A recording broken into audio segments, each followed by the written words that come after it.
Hello મિત્રો, કેમ છો? આશા રાખું છું કે મજામાં હશો. હું પણ મજામાં છું. મિત્રો, આજે આપણે ઘરેથી મા વાંકલના જોઈ શકો છો એ પ્રમાણે જે માતાના મંદિર છે તેના અંદરના છે અને તમે નજારો પણ જોઈ શકો. એટલે સુંદર અને આ પવિત્ર જગ્યા છે અને તમે સામે જોઈ શકો છો એ પ્રમાણે પક્ષી ઘર આવેલું છે જે ખૂબ જ સરસ બનાવેલું છે અને પક્ષીઓ માટે પણ બેસ્ટ છે.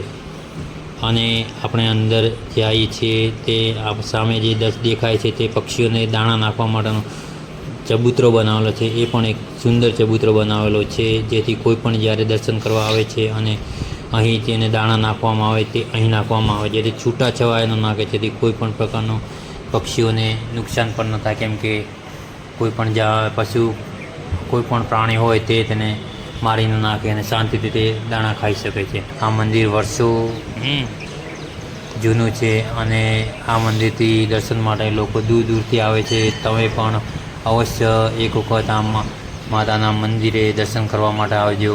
ખૂબ જ સારું લાગશે અને તમે પણ ધન્યતા અનુભવશો. હું પણ આજે માતાના દર્શન કરવા અહીં આવ્યો છું અને જે માતાની અખંડ જ્યોત છે અને માતાના દર્શન આપણે અંદર મંદિરમાં જઈ અને કરીશું. હું તમને પણ વિડીયોમાં બન્યો રહેજો. માતાના દર્શન કરાવીશ. અને જય માતાજી કોમેન્ટ બોક્સમાં લખવાનું ભૂલતા નહીં. તમે જોઈ શકો છો કેટલું સુંદર મંદિર છે અને અહીં જે પણ નારિયેલ આવે છે એ નારિયેલ અને પ્રસાદી અહીં ચડાવવામાં આવે છે. તમે જોઈ શકો છો. અને હું તમને હવે માના જે મંદિર છે તેના દર્શન કરાવું છું, તો વિડીયોમાં બન્યા રહેજો.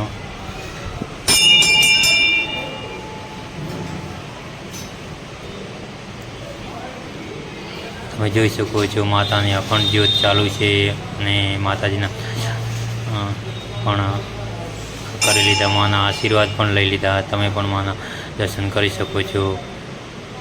મેં તો માતાના આશીર્વાદ લઈ અને ધન્યતા અનુભવી છે અને તમે પણ એક વખત અવશ્ય માના દર્શન કરવા માટે અહીં આવજો.